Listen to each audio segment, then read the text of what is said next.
ఇవాళ రేవంత్ రెడ్డి గారు ఒక సినిమా థియేటర్ ఓపెనింగ్ పోతున్నారు. పోనీ మంచిదే, సినిమా టాకీస్ ఎవరు అశోక్ నగర్ లో పిలిచిందట, ఇబ్బంది కత్తిరించేందుకు అశోక్ నగర్ కు పోతున్నారు సినిమా టాకీస్ ఇనాగరేషన్.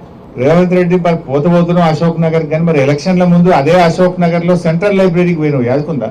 నువ్వు రాహుల్ గాంధీ కలిసి అశోక్ నగర్ లో ఆ సినిమా టాకీస్ పక్కకే సెంట్రల్ లైబ్రరీ ఉంటది. అక్కడ మెట్ల మీద కూర్చొని బిడ్డ మాకు గవర్నమెంట్ వచ్చేటట్టు చేయి, మా గవర్నమెంట్ వస్తే కాంగ్రెస్ ప్రభుత్వం రాగానే 2 లక్షల ఉద్యోగాలు ఒకటే ఏడాది ఇస్తా అని మాట ఇచ్చేచ్చినావు.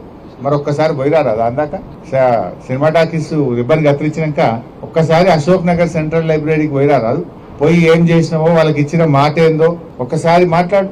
నిన్న దిల్సుఖ్ నగర్ లో పిల్లలంతా రోడ్ల మీదకి వచ్చి ధర్నా చేసాం. ఎన్నికల ముందు కాంగ్రెస్ వాళ్ళేమో 2 లక్షల ఉద్యోగాలు ఏడాది ఇస్తాం, గవర్నమెంట్ ఉద్యోగాలు ఇస్తామన్నారు. నిన్న అసెంబ్లీలో మంత్రి శ్రీధర్ బాబు గారు చెప్తున్నారు, గవర్నమెంట్ ఉద్యోగాలు ఆడుంటాయి బై, ప్రైవేట్ లో నౌకరు చేసుకోపోయి అందరి గవర్నమెంట్ ఉద్యోగాలు ఇచ్చి సాధ్యమవుతుందా?